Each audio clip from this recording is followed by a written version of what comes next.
in this morning. It's a little cloudy here in California, so if my lighting's a little off, please excuse me. So thank you for being here. Welcome to our session, our webinar using SEL practices to build classroom culture. And we have our date, August 5th, 2020. So some of our workshop norms for today, please make sure that you are muted and that your video is off when entering the webinar. Please remain muted with your video off. Go ahead and select to speaker view. And we ask you to please listen and watch actively. During the presentation, we are going to ask you to be using the chat box to ask to respond to some questions. Please, we ask you to keep an open mind and of course, an open heart. The workshop will be recorded so that it can be posted on our website. This includes chat box questions and comments. If you do need to take care of yourself, please do so. And then Google Slides will be shared in the chat box at the end of today's presentation. So again, we ask you your video's off and that you're muted, and welcome. So a little bit of information from us.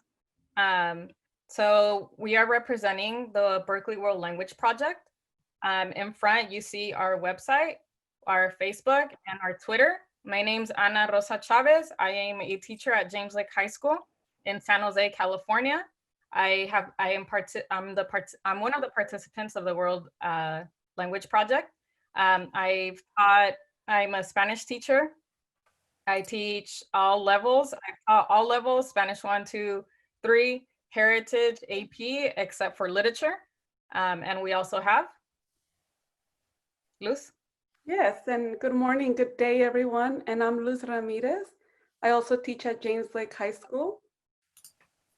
I'm also an intern of the Berkeley World Language Project, and I teach levels 2 Heritage speakers in AP Spanish language.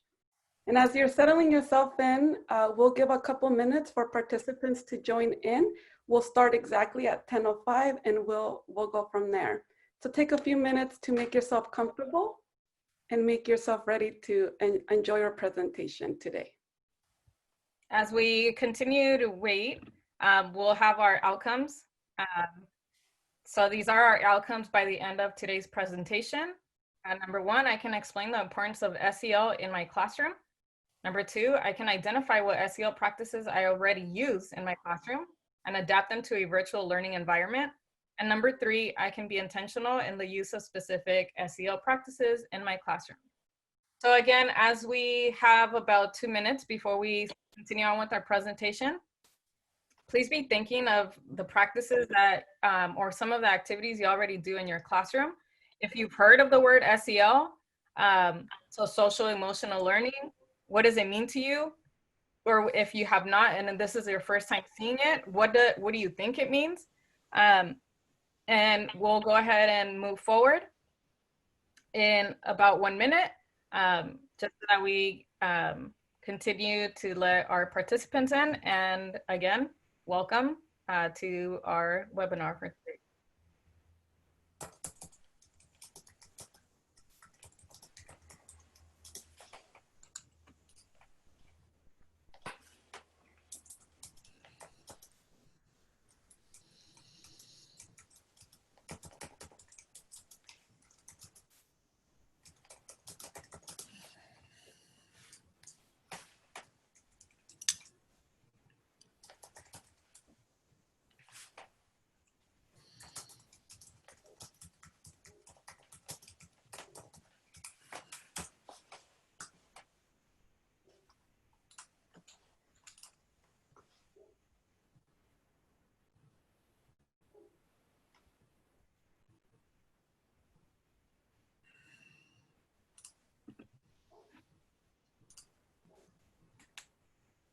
And let's start by looking at our agenda for today. We're going to start off by taking a quick look at trauma. What is SEL and what it means to have SEL in our classrooms. We'll have a quick break, a relationship centeredness. We'll look at that. And finally, we'll go over the 3 key SEL practices with examples that you can take to your class.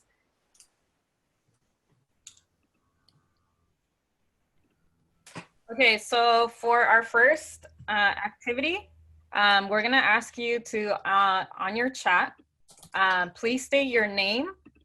Where are you joining us from? And number two, what is something that brought you joy with your students as we closed the year last spring? So please go ahead and use your chat box to fill out the following information. So your name, where are you joining us from? And what is something that brought you joy with your students as we closed the year last spring? So we'll give you about 2 minutes to fill that out. Your name, where are you joining us from? And what brought you joy with your students as we closed the year last spring? So we'll give you about 2 minutes.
Okay, so if we move over to our chat, we have people from Berkeley, Marin County,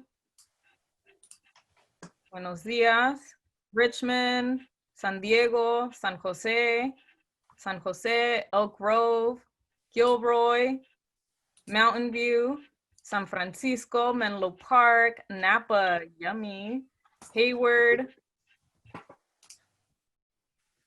San Jose,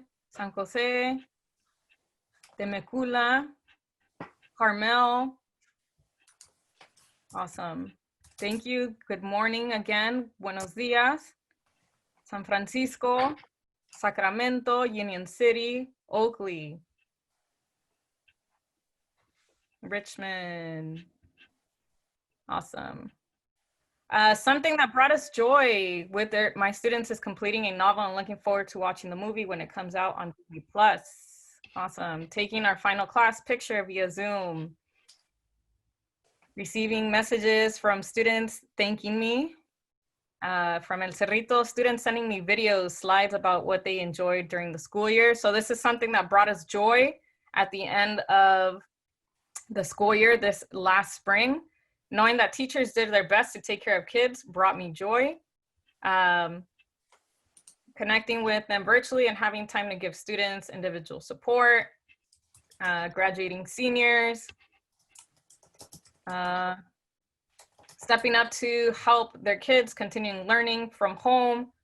What else? My students' enthusiasm for learning brought me joy. That they all cried at the end of the year and asked to continue in French 2 with me. It was endearing, rewarding. Brought me joy seeing them when I stopped by their house, bringing them presents. It's pretty cool. From Fresno, thank you. Thank you for sharing. Thank you for sharing. So again, my name's Ana Chavez. Where am I from? I'm from San Jose, California, and something that brought me joy with my students this year, I would say, just the fact that they were able to stick to the task. They didn't give up, and it was a joy to see their faces up until the end. The fact that at the beginning, when this first started, when we went into distance learning, we were able to share our pets to each other through the camera, some of our activities that we did. So it was pretty neat to see their faces and the fact that they were enjoying. So yeah, Luz. And Luz here from James Lake High School here in San Jose. And yes, something that brought me joy is also just closing the year strong, knowing, having a sense of routine throughout the spring and despite the school closure, and ending strong with students turning in their end of the year portfolios. So that was something that brought me joy. And also seeing students that were not doing well during the school year that thrived in an online setting, that also brought me joy. So of course, we did see joys, and we appreciate the joys that we did see from our students.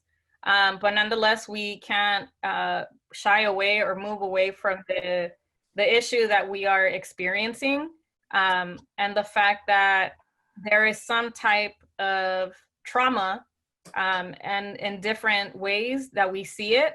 And we're gonna see how it could affect us, and how it as teachers also, not just our students. So we're gonna look at what trauma is. So trauma results from an event or series of events that really affect a person's life. So anything you see here, various types of trauma, and it can result from experiencing the self or living with someone that's experiencing this, or what we're going through now, the pandemic, the social distress, it's the social unrest, it's all types of trauma. It's even students that come from relatively healthy wellness homes, they still experience trauma and can handle it in various different ways, or assimilate it in various ways. So it's important to know that trauma exists, and that everyone's coming in with something as they coming to our classroom, both in person or now for many of us in an online setting. So trauma, their students just lost. We lost so many things, proms, days, plays, so many things. That's all recurring, and it's all type of trauma. So it's affecting students, but it's also affecting us as the grown adults in their lives. So before starting to help them, we need to check in with ourselves and see how trauma is affecting us as the adults, and how to overcome it and grow from it. So yes, the pandemic, everything from March until now, from the school closure, it's all that series of events. And let's be mindful of what that means in our students' lives. So we're gonna ask you to participate in this next question, and we're actually gonna do a poll for this. So the question reads, what best describes what it was like for you to adapt to shelter in place, distance learning? A, neutral. B, stressful. C, good. So go ahead and fill out the poll that you see in front of you.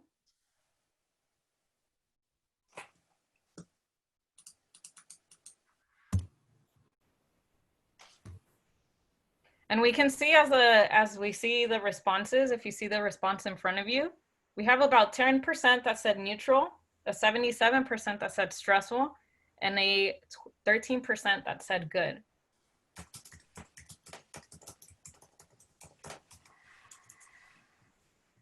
So if you haven't voted, please go ahead and vote. We want to hear your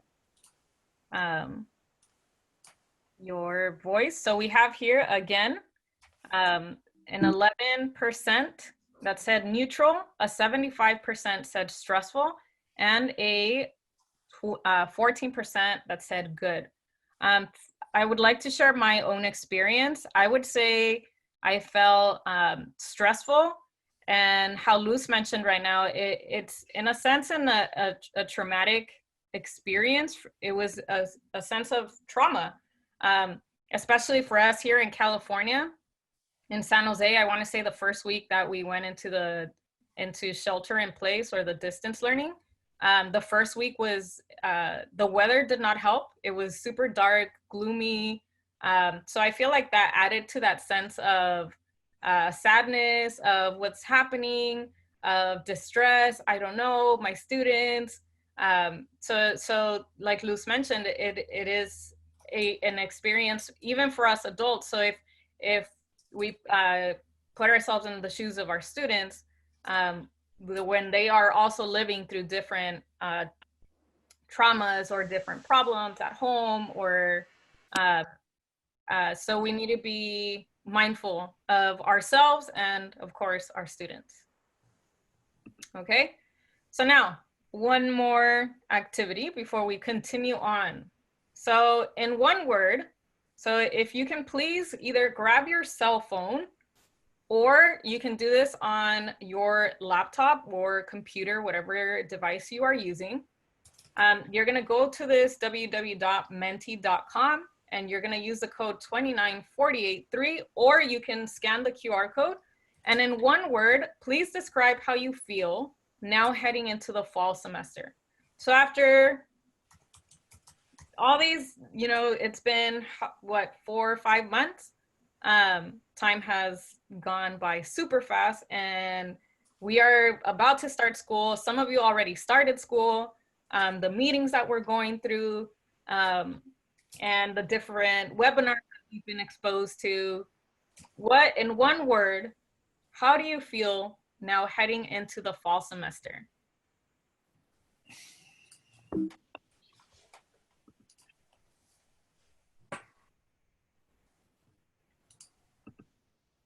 And we're gonna go ahead and see a word cloud on the words that we see or how we feel. So we have anxious is the middle one, overwhelmed, hopeful, good, stressed, uncertain, happy, lost, enthusiastic, nervous, stressful, optimistic.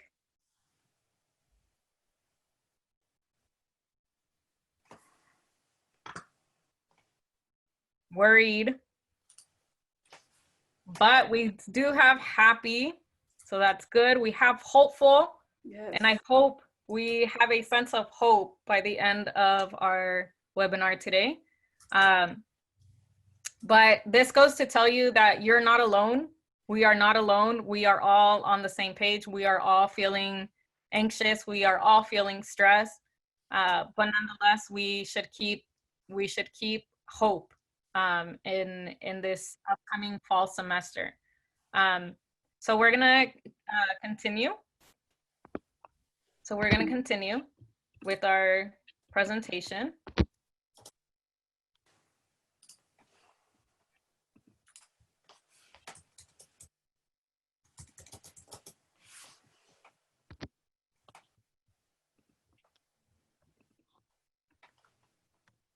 Okay, so we're gonna go over this image here. So I want you to take a look at it. I'll give you a minute just to kind of read what it says. The title of it is Emotional Experience in Disasters and Many Other Collective Traumas. So how Luz mentioned earlier, trauma, and we can look at all different types of trauma. And obviously, specifically right now, we're looking at living the trauma during a pandemic, or how that is going to affect us and create some sort of trauma for us. So I'll give you a minute to kind of look through the image, and then we'll go over it.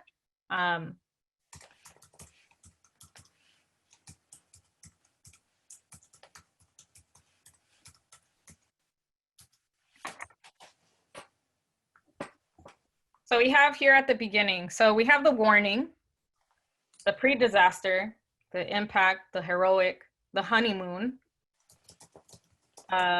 disillusionment, understanding events and aftermath, reconstruction, and a new beginning. So anniversary reactions and coming to terms.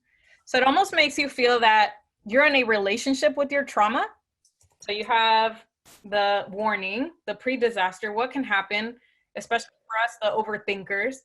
And then we have the honeymoon stage where we're living it, and then understanding once we are going down, understanding the event and the aftermath, and then we see the graph go up, which means that this is the new beginning. we're trying to move ahead. So in this case, for us, for my personal experience, I mentioned how at the beginning of the shelter in place or our distance learning, I was feeling this sense of stress, this sense of sadness, this sense of, I felt fear, what's going to happen. And then as the months went on, I was aware, okay, this is it. This is what we're doing. And now we're back. We're now coming to terms. I'm coming to terms with it. This is it. I need to move forward. And it's a new beginning. It's a new school year. It's a new semester. So that's how I see it as an adult, as a teacher. And I want my students to get there also, or to take them there, where they understand what they're feeling, they understand their feelings, and they accept it, and then we start reconstructing for that new beginning. Okay. And I was also in a very similar state, a state of confusion right at the beginning. Now moving into the fall, more of a sense of hope and knowing that it's going to be okay. So we hope that what we share here with you today gives you that sense of hope too, as we move into the fall and the rest of the semester. So we need, as educators, as teachers, we need to model resiliency. If we're aware that our students are coming in with these trauma and many others, we need to start with ourselves and be optimistic and model a growth mindset. They will pick this up in many ways. They'll see it in person, they see it from feet away, even through a screen. They will sense it. They will know how we are getting ourselves across, and they will know. So what you did now, just naming how you felt at the beginning, and even now how you're feeling now moving forward, that you're naming it. So you're already doing so much there, because you're naming it. And as adults, we can do that, but we need to practice and model that. So you name it to tame it. I also like to call it also name it to tame it, or embrace it. So you name your emotion. If it's a negative one, you make sure to tame it, calm it down, and don't let it control you. If it's a positive one, you embrace it and you grow from it, and you help others grow at the same time. So being able to model and giving that to the students. Also, just keep being yourself, being a better you, and designing experiences in the virtual or in-person classroom to be optimistic, to be creative, to promote critical thinkers, collaborators, to be persistent, and to work through challenges. That's really important. And we're going to be able to do that. So always model resiliency. Take care as the educator. You need to take care of your emotions, take care of how you're feeling, naming it to taming it.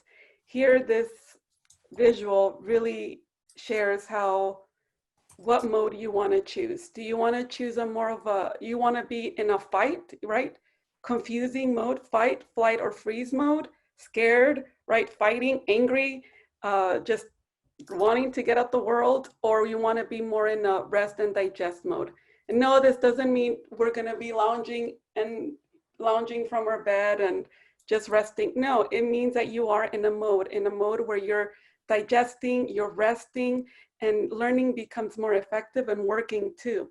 So choose where you want to be and be able to know where you want to be. That's really important. And as we do this as the adults and as the teachers, they will sense that and they will learn from it. They will pick up on it too, a whole lot. Okay, so speaking about how we have to take care of our emotions first. So the importance of what can we do to put on our oxygen mask on before we try to help our students. So we are going to be talking about the social emotional learning, but then what happens to us? So we need to make sure we take care of us, and the importance of how we feel, our emotions, and how I saw an image yesterday that said you cannot hydrate someone else with an empty cup. So make sure that your cup is full in order to hydrate others. So here are some examples of what you can do for yourself. So we have, for example, go to a spa, meditate, change negativity thoughts to positive, write handwritten thank you notes, go on strike, organize a cluttered space, list 3 mistakes and 1 thing you learned from each, try belly breathing, play a board game, listen to a self-help podcast, binge watch a series, take social media breaks, connect with an old friend, try new hobbies, dance during chores. So these are some of the things that we can do to take care of ourselves. I've been building a lot of Legos lately, so that has helped me a lot. I have an oil diffuser, listen to music. I love Christmas. I'm starting to listen. I know it's a little early, but I'm starting to listen to Christmas music already. It gives me that sense of hope, and just, again, hugging yourself and supporting yourself, putting on that oxygen mask, so that then we can go ahead and help our students. So once we do that, how are we going to get to our students? So we're going to go ahead and start with what is social emotional learning. So this concept of SEL. So once we have ourselves taken care of, this is now how we're going to help our students, and we're going to continue trying to build those relationships, and try to build that culture, and that sense of security, and that we're just all going to give each other a great big hug, even though it's virtual, through our social emotional learning. So go And ahead. you will see that many of our resources come from the Collaborative for Academic Social Emotional Learning, also known as SEL.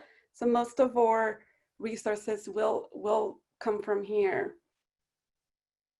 Social emotional learning, as children, those of you with little babies, you know, children, this is very natural.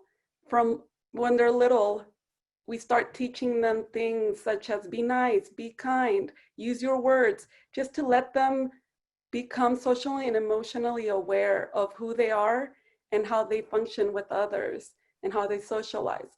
As we grow, we kind of lose that, right? Especially working with teenagers, we almost lose that at many times, but we need to bring it back and start naming it and start really being intentional of what we're doing in the classroom that's teaching our students to be social and emotionally aware, to be able to surpass many difficulties.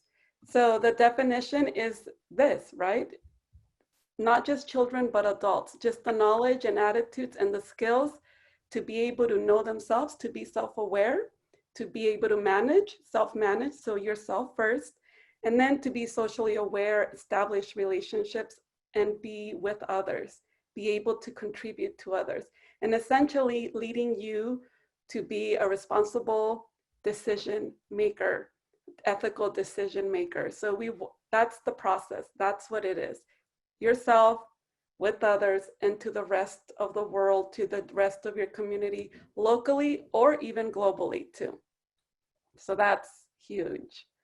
So here's a quick graph with color codes that gives you a list of different skills that go under, for example, self-awareness, right? The first one is what we just spoke about earlier today, identifying your emotions, right? Knowing what gets you angry, knowing when you're feeling at peace, when you're feeling joyful, identifying yourself first, your self-perception, recognizing your strengths, recognizing your weaknesses too, knowing what you're good at, knowing what you're not good at, right? Your confidence, knowing how to be self-reliant and self-efficacy and have self-efficacy.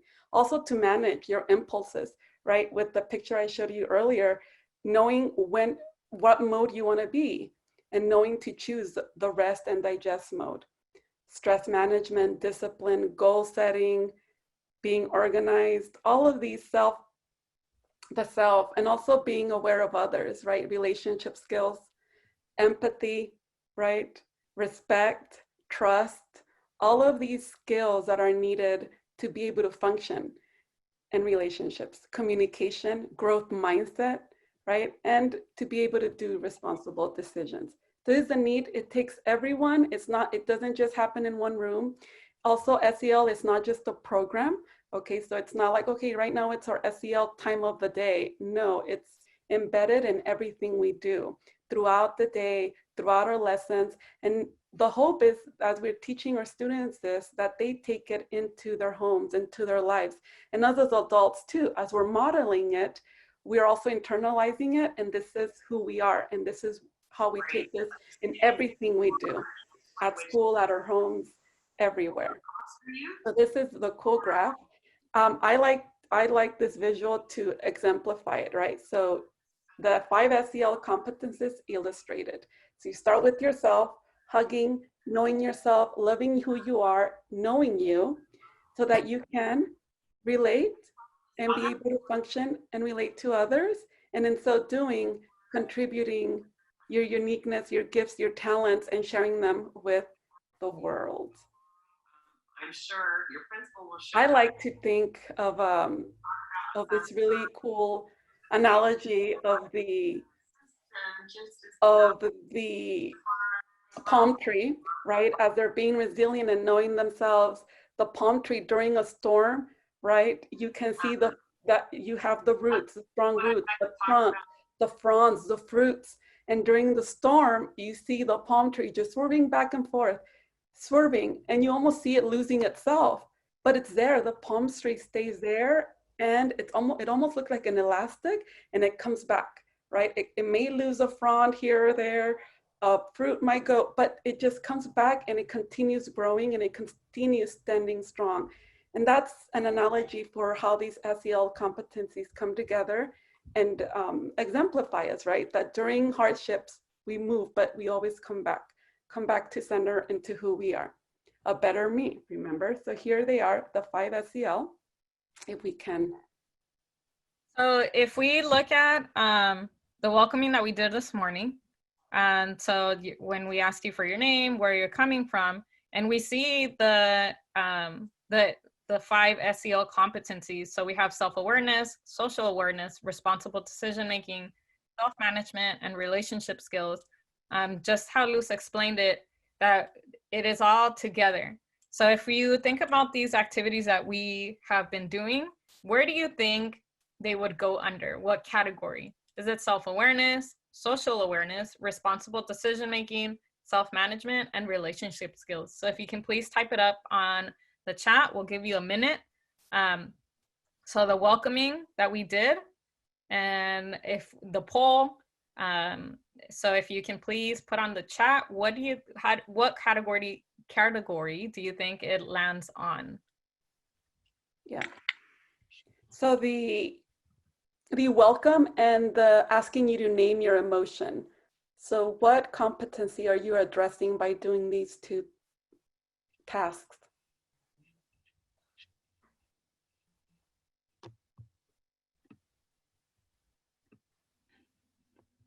So we have self-awareness, relationship skills, self-awareness, social awareness, relationship skills, social awareness, self-awareness, self-management, self and relationship awareness, self, social, and relationship, self-awareness, self and social awareness. So definitely we have the self-awareness. So knowing yourself, and so self-confidence, we're participating, we're chatting, we're sharing. And then we have social awareness. We are looking to speak to others. We're getting to know each other through the chat, even though we're not with each other physically. And then relationship skills. I don't know if someone added relationship skills. I think I saw a couple. I did see relationship skills. So communication. We are communicating how we feel. We're communicating who we are. So we definitely have different aspects of these competencies. And again, notice that you need all 5 in order to be social, emotional, in order to have that social emotional learning. Okay, so thank you again for sharing and participating.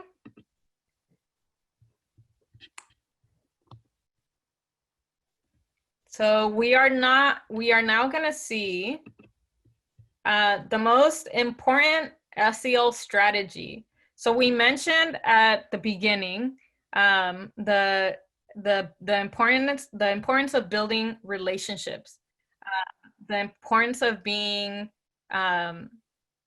of having those connections with your students. That first day, what is that first day going to look like, or that first week? How are we going to build so that we have this sense of security, and how we can have that strong bond between us and our classroom and our students. So we have here a quote from the Research Stories of Harvard Graduate School of Education. The power of one caring adult. When confronted with the fallout of childhood trauma, why do some children adapt and overcome while others bear lifelong scars that flatten their potential? A growing body of evidence points to one common answer. Every child who winds up doing well has had at least one stable and committed relationship with a supportive adult. So if we think back to our life, think about who has been that one person, or maybe you have more than one person. Think about who has been that caring adult that has made a difference in your life, and how did that make you feel? So that we start thinking, what kind of relationships do we want to build with our students so that they also feel they belong and that they have support. So think about, I'll give you a couple of seconds. Let's just close our eyes and think about that one person that has supported us, and how did that make us feel? So think about that one person and how did that make us feel? That one person, or again, if you have more than one, how did that person, and if you want to share out in the chat, please do so. Who was that supportive person growing up, or now even as adults? Because I feel like as adults, we should still have supporting people with ourselves and building each other up. Who has been that one person, or more than one person, that has helped us to build that community?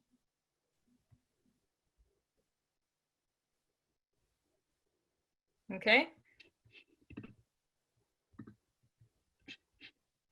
So we have grandma, teachers, my dad, my mother, loved ones, brothers, grandma, mom, dad, sisters, mother, father, husband, my piano teacher, friends, mi padre, mother, familia.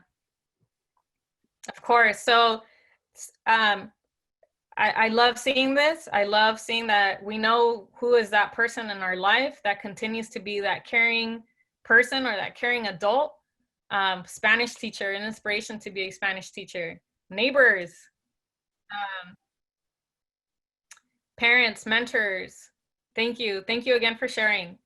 So now, as we continue, we see that 1 out of 3 students in California cannot name a single caring adult.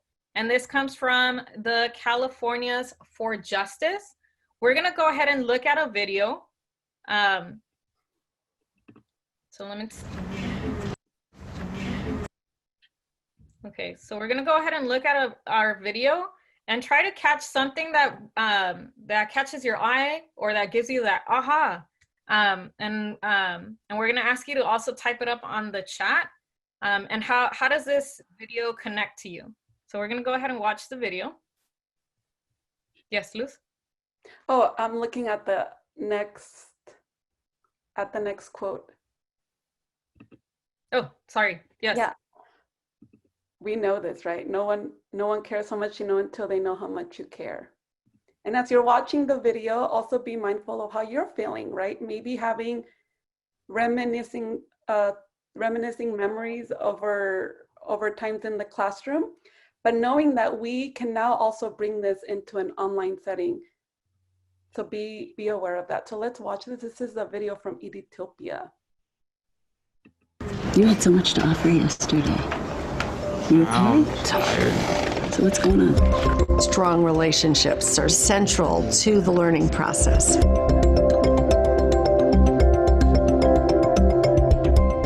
What the science of learning and development tells us is that we need to create learning environments which allow for strong long-term relationships for children to become attached to school and to the adults and other children in it.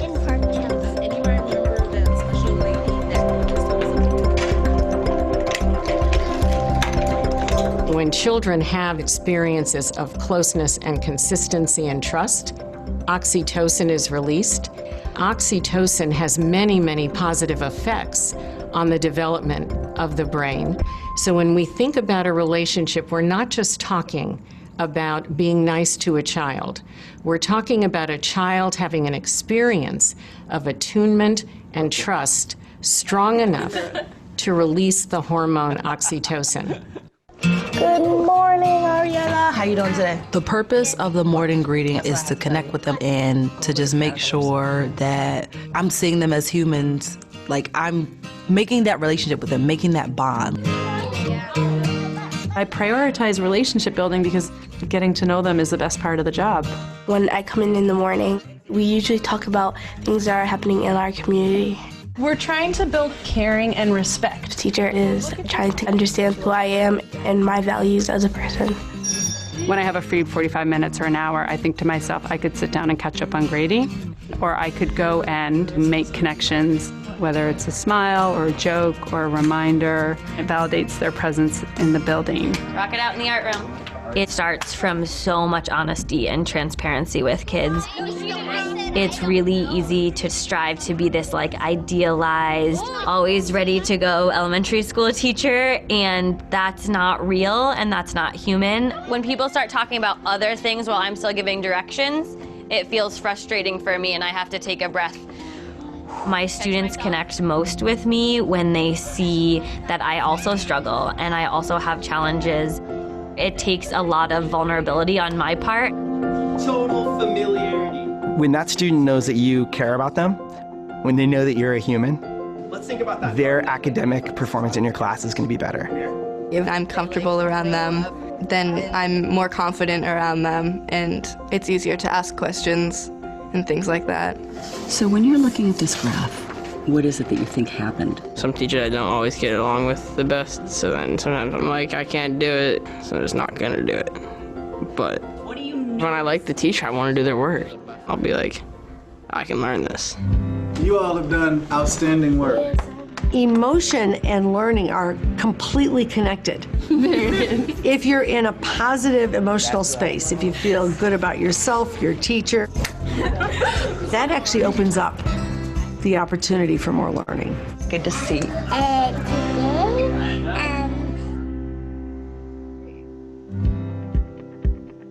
So, as you reflect on this video, think about these questions. What were you doing before the school closures in the classroom that supported relationships with your students, right? And how can now adapt these for virtual settings or hybrid settings? How can we adapt this? What else can we do via or virtual setting sessions to support positive relationships that are really the base to everything else that we need to teach our students? So think about that. We're gonna take a short 5-minute break because we have been fixated to the screen, so it's important to give our temples a break, right? During this short 5-minute break, make sure that you get away from the computer or the phone, go look at the outside, make sure maybe do some tapping into your temples. This relaxes the muscles here with clean hands, right? Just do something to take a breathe and then come back. 5 minutes, when we come back, we'll start looking at examples of what we can do in our classrooms. So we're gonna go ahead, like Lou said, we're gonna go into the break. And like she mentioned, we are, once we come back, we are gonna look at what are those 3 SEL practices, what types of activities have we done in our classroom, and hopefully you can take some tools away with you today. So 5-minute break, and we'll come back shortly. See you in a few.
Okay, welcome back, everyone. It was a short break, we know that. But we're gonna continue on with our practices. So if you are looking to get a link for, I saw someone asked for the link for the video that we just played for the break. Remember, you will have access to the presentation. And if not, this is something that you can find on YouTube. So just go ahead and put on your search engine, timer, 5-minute timer, 10-minute timer. There's electro music, there's instrumental music like we see here, it's calm music. So there's just different types of timers, and you can find that logging on to YouTube and then putting on the search tool the different timer that you would like. Okay, so again, what are those 3 SEL practices? So remember, we have the 5 competencies. So self-awareness is one of them. And then we have, if we bring in that image that we showed you, so being able to hug yourself, to hug others, and then the rest of the world. So how are we gonna do that? How do we build that sense of security, that sense of being intentional with the activities that we do with our students? And what are those practices?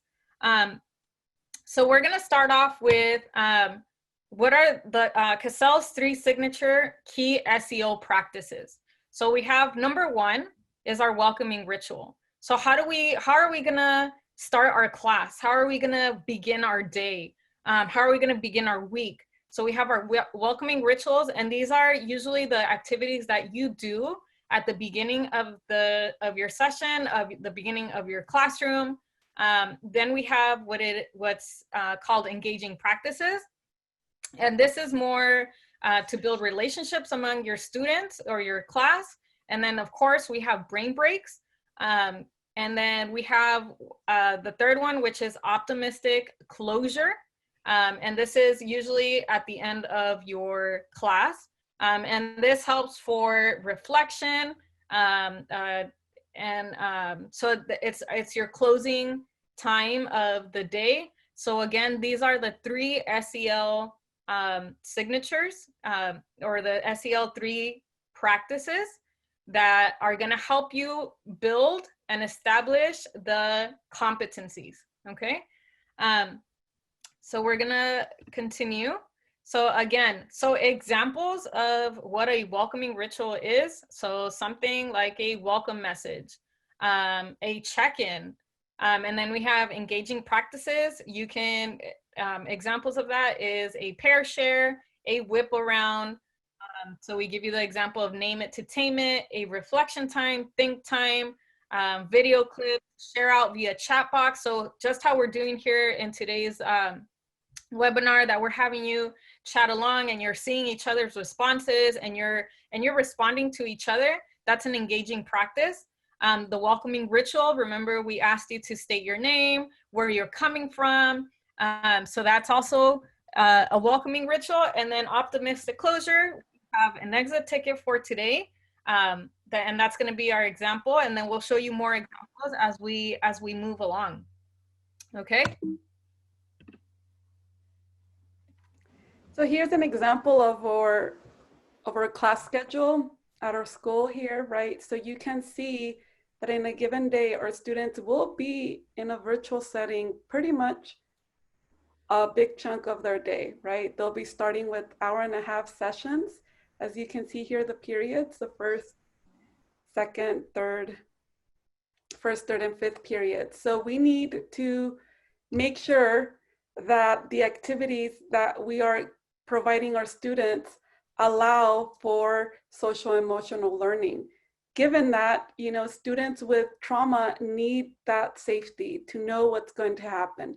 So if we look at the next slide, well, here are the long class sessions, right? So it's a long day for our students and for us as well. So we need to know, and we always need to start with the agreements.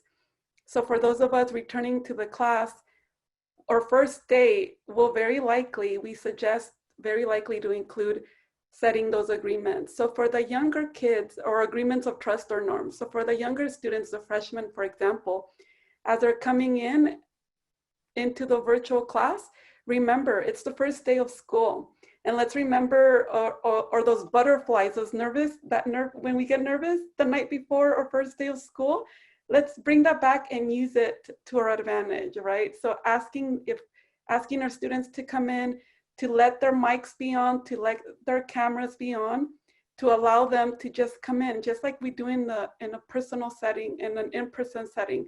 We kind of let them get their jitters out and their energies out before settling in. So that's what you want, especially on the first day. Take a seat with your Chromebook. Remember, active listening, active watching. Of course, as we move on, then we can develop together these norms of trust, like this is how our class is going to function. And that invitational language, very important. Students with trauma or going through trauma, they need that sense of invitation that provides safety, predictability. So always inviting them to turn on their camera and not forcing. Remember, you don't want to do that, but really inviting them in. As the students are older, then you can provide them with the virtual class etiquette, where you now include the etiquette and what we do in a virtual class. But this is a way of doing that, starting off from the beginning, okay?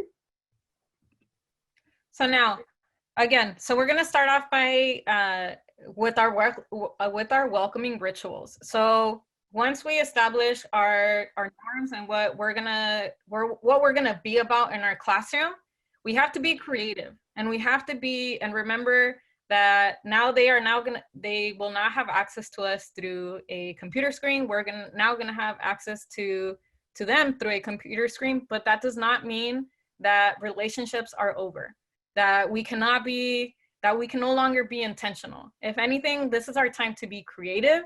This is our time to be hopeful and to not let go of our intentions and what we want and those relationships that we want to build with our students. And remembering, how did we feel when we had that mom, that dad, that grandmother, that friend, that neighbor that we just mentioned in our chat?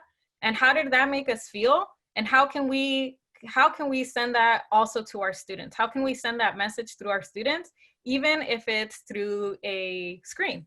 So we're gonna start off with our first SEL practice, which is the welcoming rituals. So we're gonna share some examples with you of what are those, some of those welcoming rituals that we can share with our students. So if we were in person, we could, this is an example of welcoming ritual. As they are coming in, we would normally shake their hand. So greet them at the door, shake their hand, either give them a hug, a high five, and a fist pump. Does this mean that we can no longer do it just because we are behind the screen? Yes, we can. We can do it. So virtual greetings.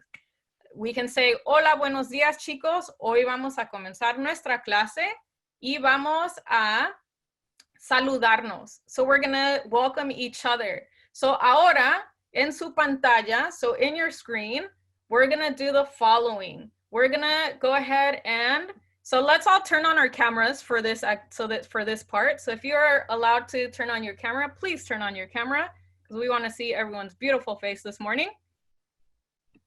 Thank you again for being here. Buenos días. Hoy vamos a comenzar con nuestra clase y vamos a hacer nuestros saludos virtuales, okay? So you are going to pick either a thumb up, so un pulgar, un abrazo fuerte. We're gonna give each other un cinco o un fist pump. So if you can do it closely to your camera, va a escoger uno de los cinco. Ready? Virtual greeting to all of us. Buenos días, buenos días, buenos días, buenos días. Okay, high five. I also like to do the hand hug. Hand hug. Okay. So this is a virtual greeting, So we can still do virtual greetings just because we are no longer in the classroom for right now, and hopefully we go back soon because we miss those kids. Our virtual greetings, okay? So another example is the following.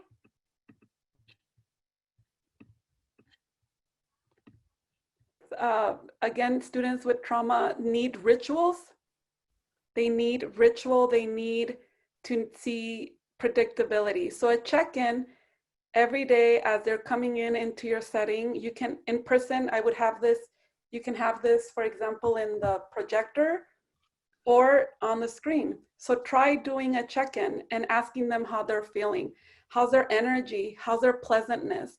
And you can incorporate colors, right? In the more novice levels, you can start incorporating colors and as you're introducing adjectives and moods, and maybe using props, things that are laying around your house and using them, right? So are you feeling yellow? Are you feeling blue? How are you feeling today? And the whole notion of your correlation between your energy, how's your energy and your feeling. And they can share this out on the chat or they can keep it to themselves. But the concept of letting them name it, right? Letting them be aware and acknowledge how they're coming into your class, because they're in your class now, and that's huge. The fact that they're here and that they're present, that is huge, and we need to acknowledge that. So checking in. You can also do a weather report, right? So as they're coming in, along with emotions, naming it, you can also connect it to the weather report. How are you feeling today, right? Sunny, stormy, rainy, windy, and that whole connection between emotions and the weather. It's an excellent one too, as they're coming in, and having them name those for sure. Those always. So yes, so different ways of checking in. So the greeting, and then we have either the colors or we have the weather report. And then we also have the heart, head, hand, right? Asking them in one word, how are you feeling? One thing on your mind, one thing you plan to do, or one thing you've tried. So just getting them, it's a ritual. It's as they're coming in along with the greeting, also focusing them to themselves first, how they're coming in. Also journal writing. Another example would be the journal writing. So we have here, this activity involves asking students to write out a reflection before starting class. In this case, the students can talk about a different reflection question. For example, how are you feeling? And the SEL focus, it's self-awareness, identifying emotions, recognizing strengths, and self-efficacy. And if you want to take it a step further, using, for example, Padlet, so students can go ahead and post on a Padlet. It can be anonymous. How are they feeling? Or for example, what's something that surprised you from yesterday's day, or something that you lived? So just for them to share, reflect, or what did you do during the break or whatever. So just have them write. They can post it on a Padlet, and then students can go in there and respond to each other, so they can have an interpersonal conversation going on. If you keep it anonymous, I would suggest having them type it up on Padlet and then go sending it to you through your learning management system. For example, we use Canvas, so they can just turn it in, or they type it up on a Google Doc and then they send it to our email. So journal writing as a means of a welcoming ritual. And here we have some examples of that would be.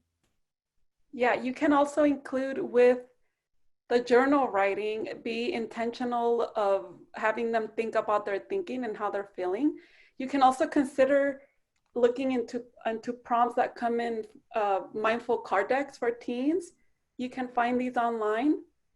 We'll include a link to these in the slide, but you can consider using these to help you work out those prompts, to have students think about how they're feeling and their emotional and social awareness. These are some examples. You can have them do all 5 or pick one, maybe one that you want to focus on. It can also be connected to the content of that day's lesson, but keeping that social emotional awareness in mind. And I think it's also important to understand what's also going on in the world and not shy away what's going on in the news and with right now with the whole issue of racism and injustice. And so just having a conversation and like the video said, make them feel welcome. And just how it says it here, a welcoming ritual, so that they know that they are welcome, they have a sense of security. Our classroom or our digital classroom is a place where they can express themselves, and they're going to be heard, and they're going to be part of something bigger than just the classroom and just the computer, and we're just seeing each other face to face giving our lesson. You are part of something much bigger than what you think you are. And just giving them that sense of security. And again, going back to what I said earlier, just giving each other a hug. We are in this together, and we move forward together. Okay. So now we're gonna go on with our second practice, which is the engaging practices. So we have our welcoming ritual, how we bring in our students, how we introduce them, how we feel, how are they gonna come in, either with our hand hugs, our virtual hugs. And now we go on to our second practice, which is engaging practices, okay? So now, one example of an engaging practice. So remember that engaging practice is where they're gonna build community within themselves and the rest of the students in your class. So one example is the breakout rooms with small discussions. So this activity involves asking students to move into breakout rooms during class. Students will be able to discuss a topic within their groups. Again, this can either be, how are you feeling today? Or what's something that you saw on the news yesterday and it struck you or surprised you, or on your social media. And they're gonna speak about it in their breakout rooms. So this activity builds skills in identifying and reflecting on the needs of others. So how does my classmate, how does my peer feel? And in this case, everyone has a voice. And remember that I'm not sure if everyone got a chance to use the breakout rooms during this spring, but you are able to jump into their breakout rooms and listen to the conversations that they're having. So this gives a voice for those who don't feel super comfortable turning on their mic and speaking out to the whole class. So again, inclusion, intentional, and allowing everyone to feel support. Yeah. Before we go into mindfulness practices, I want to share quickly about the welcoming rituals.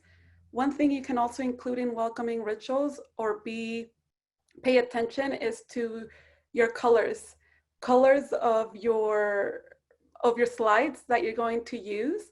So have that consistency in your use of colors and show your personality. So if you like polka dots or lines, or put them in your screen, because remember, our virtual class is now our slides, right? So in person, I know that we like our personality to show when the students come in the choice of colors and the posters we put up in the classroom and the memorabilia we have situated around the room. So now let's have that in our virtual setting, and we do that through the slides. So our slides possibly including a welcoming banner, a shout out, the colors, the fonts you use, and be consistent, because that is familiarity and it's safe. Okay, so that was something I wanted to share with you with the welcoming rituals. But coming back to mindfulness practices, mindfulness is in itself just paying attention and teaching students to focus on attention without any judgment, right? So one of the very popular is mindful breathing, right? How many times we know, take a deep breath, right? Or I need a breath. It's being mindful of your breathing.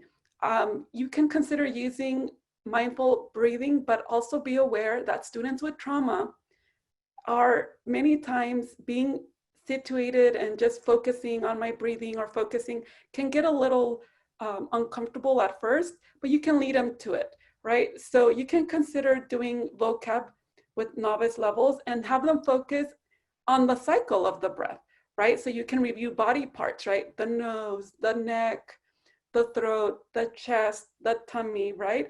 And go over a full cycle of the breath, emphasizing that the full cycle, hold it in your belly, right? Make it do its full cycle, and now let it come out slowly, and going over numbers. And the older kids, the more advanced intermediate students, then you can start more into details and descriptions. But you could do that guiding them, right? At the beginning, guiding them first so that they're hearing your voice and they're not just, okay, now asked to just sit and breathe and focus on their breathing on their own. Remember, we're holding them first, and then eventually they'll start to become more at ease and they'll be able to do this. Remember that elasticity, back to the palm analogy, elasticity. So letting them be and knowing that they'll be okay. So mindfulness practices, you can always have them focus on the 5 senses. So smell, sound, sight, taste, touch, right? You can get some ideas to consider here are plain nature sounds, and just asking them to focus on the nature sounds. And asking them, so today, what nature sound would you like to listen to? And then teaching them, right, the jungle vocab again, jungle, and then we can talk about jungles or forest and beach and ponds and lagoons. So you get into conversation and just being able to pay attention. Sense of sight, ask them about colors, right? Go around, you can ask them to move. Pay attention now to everything that's yellow, look around, right? And just asking them to focus. Again, the key here is without judgment and just asking them, this is for them, training themselves to pay attention, right? Sense of smell, taste, and touch. Many times asking them to just sit and do this on their own can get a little iffy. So another way you can consider is to include mindful movement. When you get students to move, and it's really, really beneficial to them, getting them to move.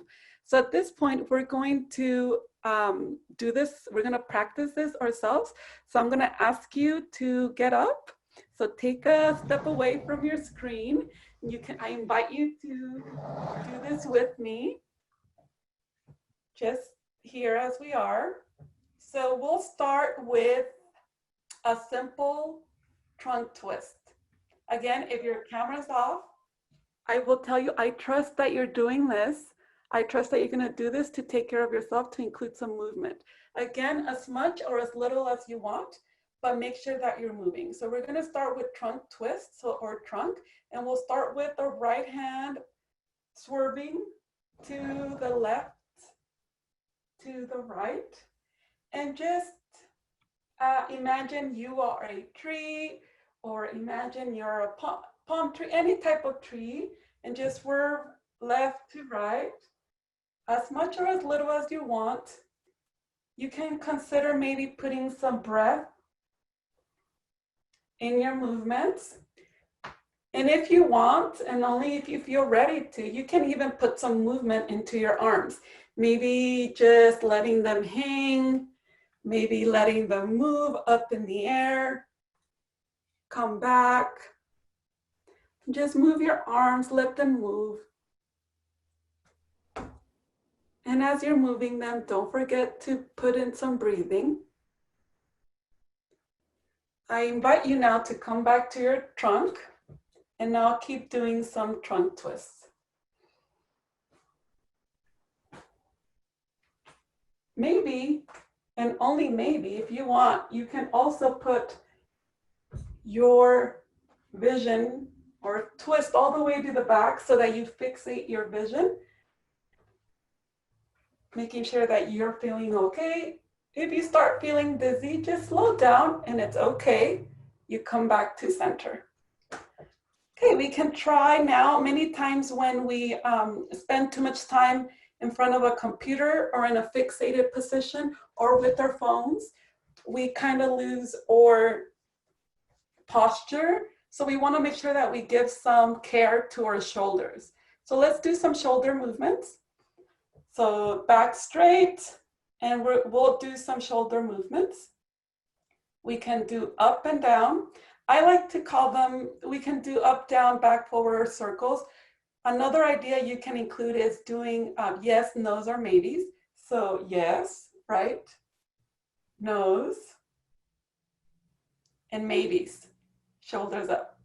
So you give it an intention, right, to the movement, and imagination to the movement. You can also do circles, forward,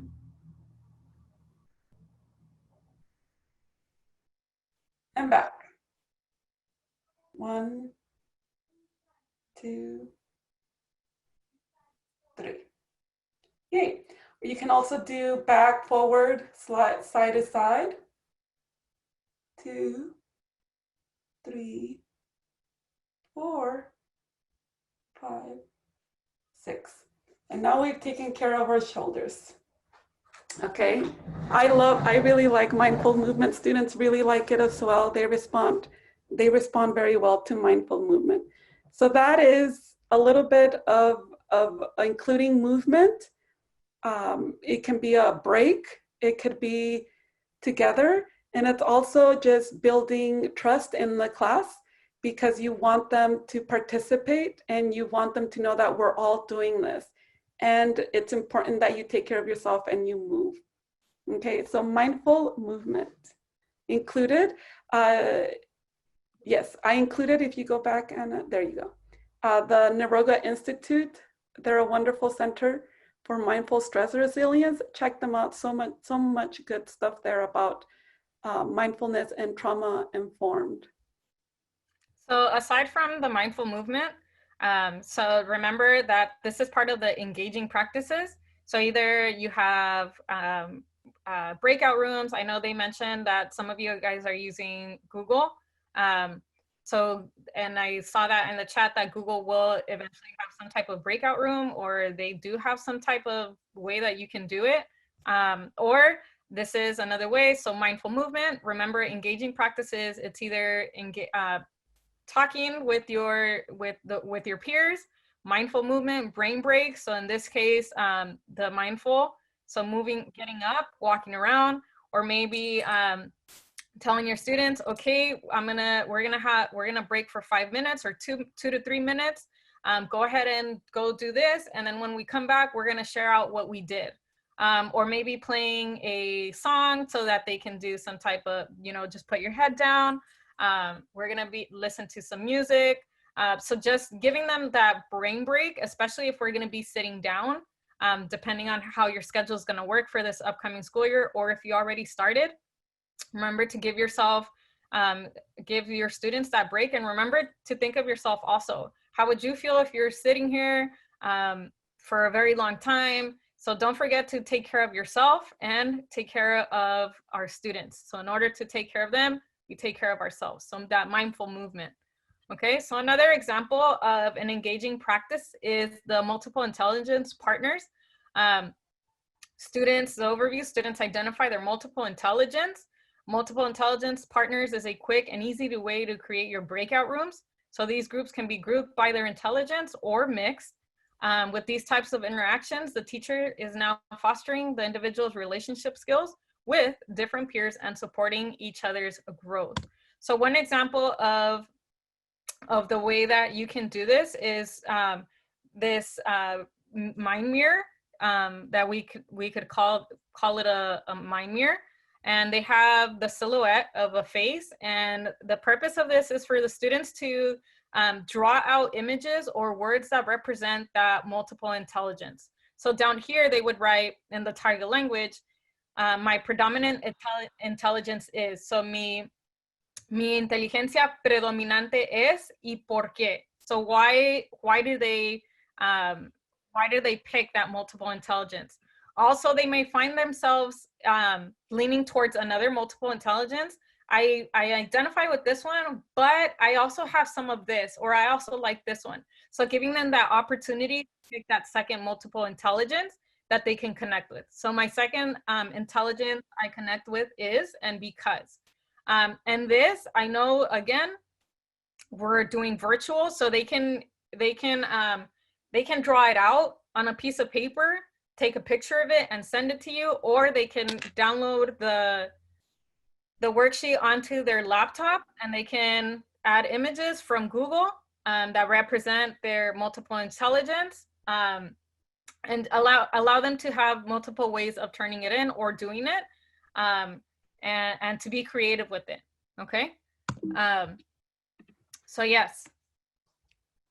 And along with creativity, you can have them also the name tag that we have at the beginning of the school year, where you have them write down their name and adjectives to describe themselves, who they are, and what they like to do, verbs, right? And asking them to share about their past, their present, and their future. Always when letting students, when asking them to speak about their past, you let them know that things that they would like to share with us, because many times our past can have not very good images and memories. We don't want them to go there. We want them to focus on the positive, and also just highlighting visuals and short phrases or words. This is in an in-person setting. You can do this virtually too, and then have them share it with each other, along with the multiple intelligence or predominant or learning style. You have them share this. You would have them learn about themselves. What's their learning style as they share with others. So this is another example you could try. This can be done at the novice levels. The writing piece for more intermediate, right? If we go back. Oh, for this, thank you. For this assignment, you can also include a writing piece at different proficiency levels and have them write out, right?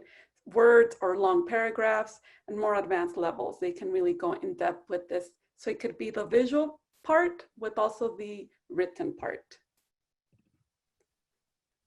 Here, another example you can consider is doing poetry about themselves. So you can guide them to write about themselves, and also include a manipulative, right? In this case, students were asked to represent visuals from or illustrate their poem through using colored construction paper, but using only their hands and glue, no scissors. So again, you get them to be tactile and work with paper. Many times in the online setting, we don't know if these materials are going to be available to our students, but be creative in working with your school in what ways you can make these materials accessible so that students can take them home and have them home readily available for activities as this, where they do a writing, but now they're also manipulating and working with their hands, because we don't want them to lose that. Or also we can think about, so again, it's about being creative. So what material do they have at home? If they have magazines, if they have, you know, if they want to use, if we go back to elementary school, they want to use spaghetti or the little macaronis. So this activity was taken out of the Summer Institute in Santa Barbara.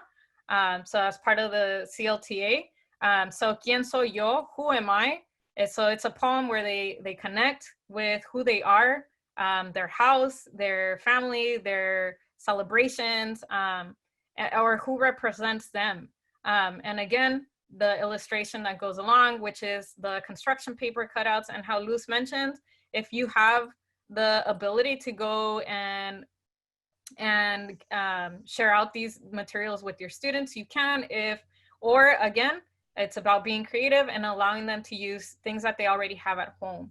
So what do they already have at home that they can use in order to keep it manual, to rip, to cut out, and keep them, again, the purpose of being intentional. So here's another example.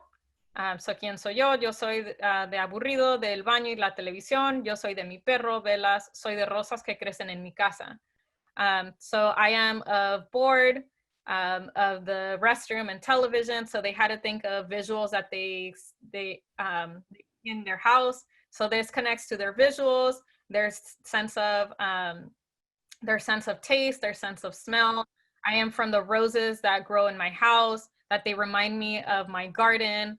I am from praying. I am from cleaning. I am from Leti Ituan. So this is just a way to connect. And again, once they share out to the rest of their peers, it brings in that sense of community, that sense of that, again, we're all together in this. We're all part of our community. And of course, last but not least, we have our optimistic closures. So how do we end our day? How do we end our hour? How do we close on a positive way through our optimistic closures?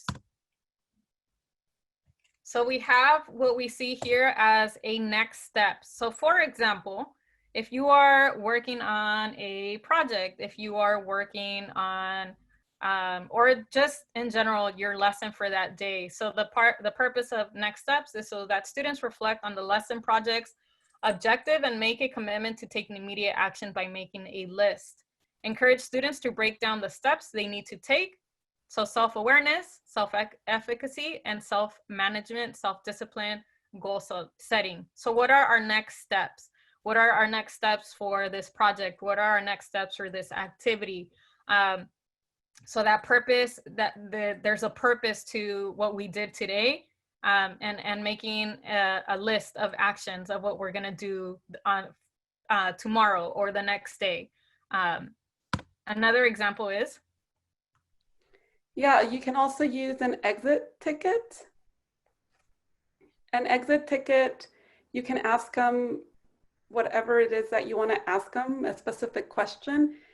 It can be in the form of a reflection or in a content, and just ask them to submit it. You can do this in a Google form, and in person, they would give it to you as they're exiting the room. But here in an online setting, you can also have them turn it in, like they can fill out a form, turn it in, but let you know as they're exiting the session in the chat box to let you know that they've submitted it. And as they're putting in the chat box, they can also use this time to say goodbye, farewell. You can also use these stickers. Can you see them? I don't know. Yes? Más o menos. Yeah. Okay, so you can also use stickers. Again, nurture the child in them, right? And use props. So you can tell them, oh, great, gracias, thank you for turning in. You want a sticker? I'll put it next to your name. I have it here in my roster. So which one do you want? Just this whole notion of okay, she noticed that she knows, and I'm saying goodbye, and I'm now giving them a sticker and letting them know. It'll be on my roster. It also just tells me they turned it in. It's a good visual for me to keep in my roster here at home, but for them to know too. And just being courteous and not just, okay, I'm leaving meeting, bye, class is over. Now you're saying goodbye. And inviting them, I wanna see you, turn on your camera, right? I wanna be able to see you. So you can do that in an exit slip or a reflection form. The next one is a reflection form. You can also do it in a reflection, asking them about the difference between worrying and actually caring, right? Many times when you're worrying, you're just ruminating in your head, worrying about the past, or you're anxious about something, right? Thinking about the future. But no, be present. What are you caring about? What do you care about? What is something you care about in today's class? Or what's something that you're taking with you today? Also a checkout, you can do a checkout, same thing. A takeaway and appreciation of today's, what brought you joy, right? From today's, what did you like? What's something you learned? It could be a word, a set of words. You can do a whip around. A whip around, it's just going around the room. In a virtual setting, you can go around the grid and ask them to give you a word of how they're feeling, of a word to share the day, a thought or two. Another way is also a checkout, right? Just as we check in, we're closing our session now with a checkout. So again, heart, head, and hand, right? How are you feeling? What thing you learned? And what's something you're gonna try? Connecting it to the next step, but checking out.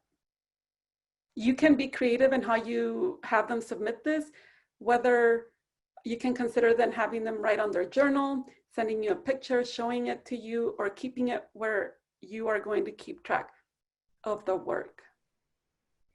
So as we finish today, and we come to an end to our webinar, let's just think that everything to me, and keep hopeful that everything's going to be fine, everything's going to be okay, and the importance of being able to build those relationships with your students, and remembering, how do we feel?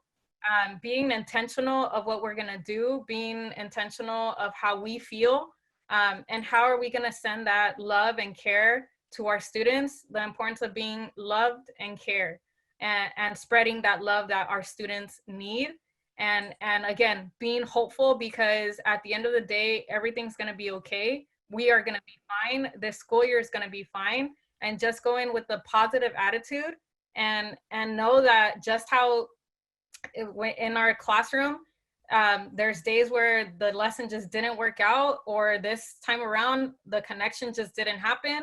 We weren't able to log on to our Zoom, but know that everything's going to be okay. The students are there for us, and we are there for them, and we're going to be fine, and everything's going to be okay.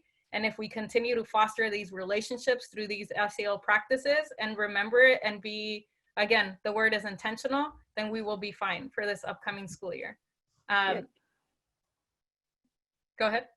Yes, and no better time than to teach in such a time as this, right? We need to be there with our students and nurture them and continue forward, and making them the students that we want our world to contribute to our world. So I see that that some of you are starting to leave. So please, we're gonna add this exit ticket as our optimistic closure, that you completed this workshop. Please fill it out, and you will get a certificate saying that you participated in this workshop immediately after you fill out this workshop. So let me go ahead and paste it on the chat so that you can fill out the workshop. I'm sorry, fill out the fill out your exit ticket, your exit form. Thank you so much again for being here. So I posted the link on the website. Remember, let's not give up. And of course, remember, we are part of the Berkeley World Language Project. You have our website. Remember, you will have access. I will go ahead and add the presentation to our chat also right now. You have access to our Berkeley World Language website, our Facebook, our Twitter, and we will be offering a new series of workshops. This is the one that you attended today is the intro to these wonderful workshops that are going to be offered. Here is the flyer for you to join us, where you can register, who you can contact to register, and I will go ahead and add our again, I will go ahead and add our presentation to the group chat so that you have access to it. Yes. And do consider our series of workshops for the fall. Be on the lookout for those. And thank you again. We hope that what we shared is of help to you and to the students you serve. Thank you all.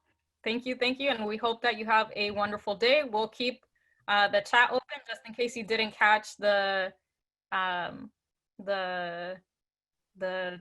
I will go ahead and post it again just to make sure.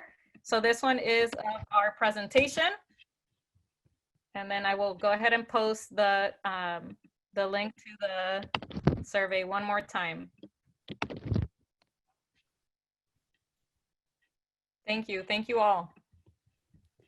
Shall we all give each other a high five? High five.